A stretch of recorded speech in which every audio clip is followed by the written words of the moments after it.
Halo guys, sekarang kita lanjut ya berberes meja kompor. Sebelum saya mau lap-lap ini meja, saya akan singkirkan dulu semua peralatan kotor.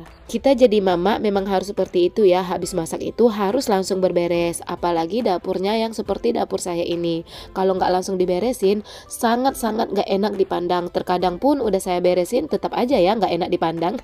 Apalagi meja dapur saya ini kan sangat elit sekali ya. Kayaknya di zaman sekarang udah jarang ya orang punya meja kompor yang seperti saya. Tapi ya nggak apa-apa ya, kita bersyukur aja apa yang kita punya.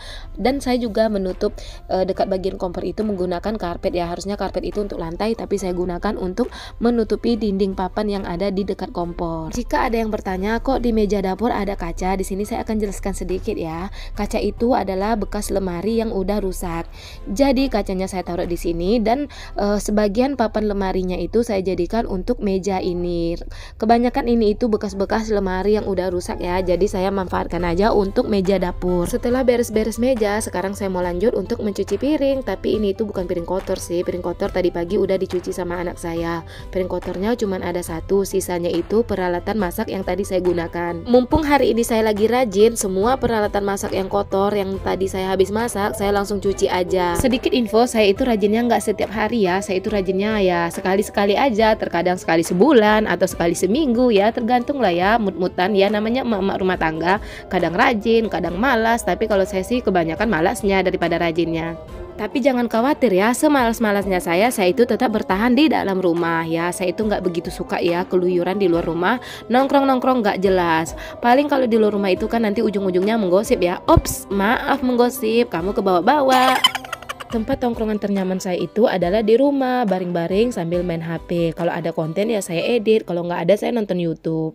Jangan berpikir saya itu nggak punya teman ya, saya itu punya teman. Hanya saja menurut saya teman terbaik saya adalah suami saya sendiri. Ya kalau berteman kita boleh ya berteman, hanya sebatas berteman aja. Nggak perlu ada besti-bestian, nggak perlu ada teman dekat.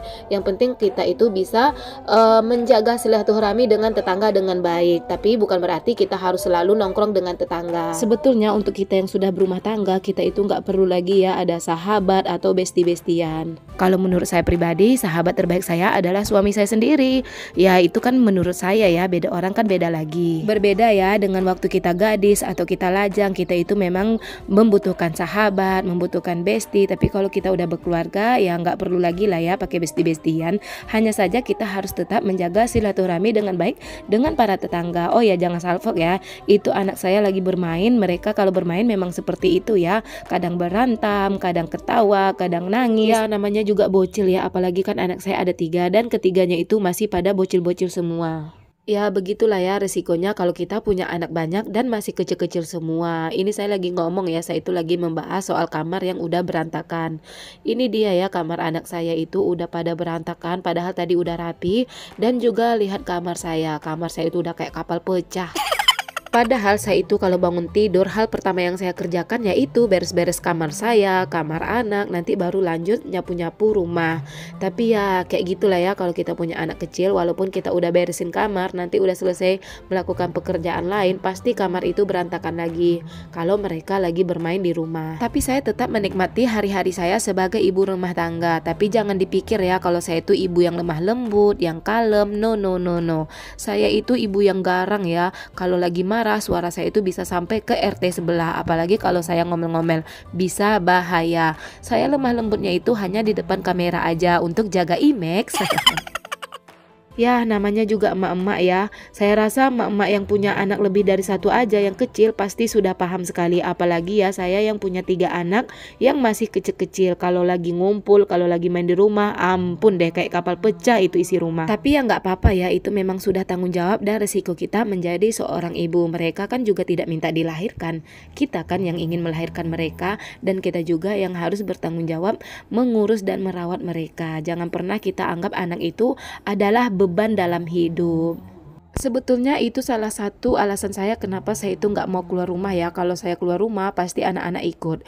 Jadi kalau ya namanya juga anak-anak ya, apalagi kalau kita main ke rumah tetangga, pasti mereka lari sana, lari sini, panjat ini, panjat itu. Jadi saya itu merasa sungkan ya kalau main ke rumah tetangga kalau anak saya nakal. Itulah salah satu alasan kenapa saya itu nggak suka ya nongkrong-nongkrong ke rumah tetangga, karena saya tahu anak-anak saya ini sangat nakal-nakal sekali. Kalau soal sahabat dekat atau soal besti-bestian, kan tadi udah saya bahas ya. Kalau menurut saya semenjak saya udah berkeluarga ini itu nggak terlalu penting. Memang kebanyakan di sini sih para emak-emaknya ada kelompok ya, ada gengnya, ada bestinya, ada sahabat dekatnya. Kalau saya pribadi memang saya nggak punya sahabat atau kelompok sama sekali. Karena menurut saya sahabat sejati saya itu ya suami saya sendiri. Tempat saya curhat yang lebih leluasa itu ya suami saya sendiri, bukan orang lain. Tapi bukan berarti saya nggak punya teman ya. Semuanya saya anggap teman. Hanya saja sebatas teman. Nggak ada besti-bestian, nggak ada sahabat-sahabatan. Bagi saya teman itu memang penting, tapi hanya sebatas teman aja.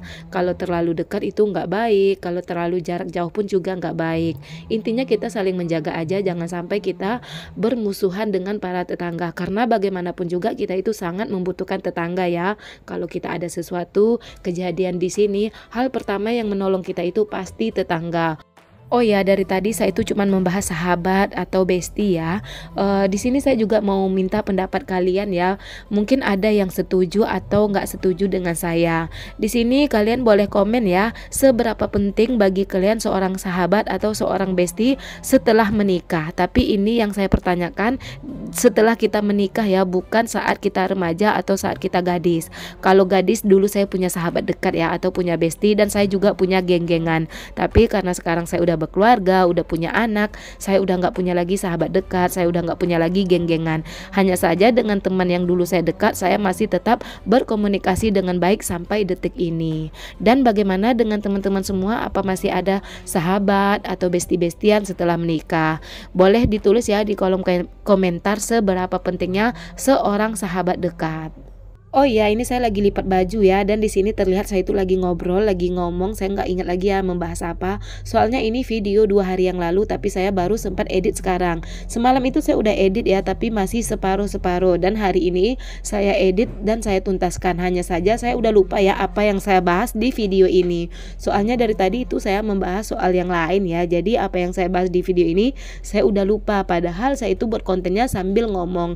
Hanya saja supaya durasinya itu cepat, jadi saya mengisi suara sendiri sambil bercerita. Lipat pakaiannya saya udah selesai ya. Di sini saya lagi rapi-rapiin anger. Kalau teman-teman bertanya itu kok angernya banyak banget kakak? Iya ya, saya itu lebih suka jemur pakaian menggunakan anger daripada bajunya langsung saya jemurkan ke tali atau ke kayu. Soalnya jemuran saya itu di sini nggak pakai tali ya atau pakai besi, melainkan pakai kayu-kayu yang saya taruh aja. Setelah semua pekerjaan rumah udah beres dan ini juga udah waktunya makan siang, jadi di sini saya lanjut makan siang.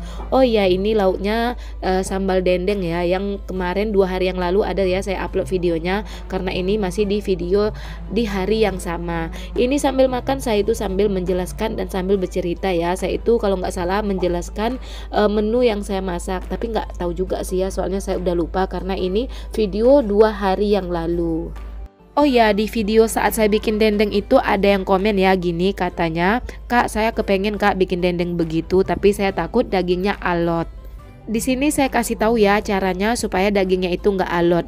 Kita cukup merebus sekitar 2-3 jam atau mau lebih juga boleh ya. Kalau saya rebusnya di kayu, saya bisa rebus sampai 4 jam ya. Tapi karena ini saya rebusnya di kompor, saya kemarin rebusnya kalau nggak salah sekitar 3 jaman aja. Jadi ini dagingnya nggak alot sama sekali. Jadi untuk kakak yang komen kemarin boleh dicoba ya, rebus dagingnya sekitar 3-4 jam. Oh ya, ini videonya udah ya, cukup sampai di sini aja, takutnya durasinya kepanjangan nanti teman-teman pada bosan. Saya mau ucapkan terima kasih, bye bye. Assalamualaikum.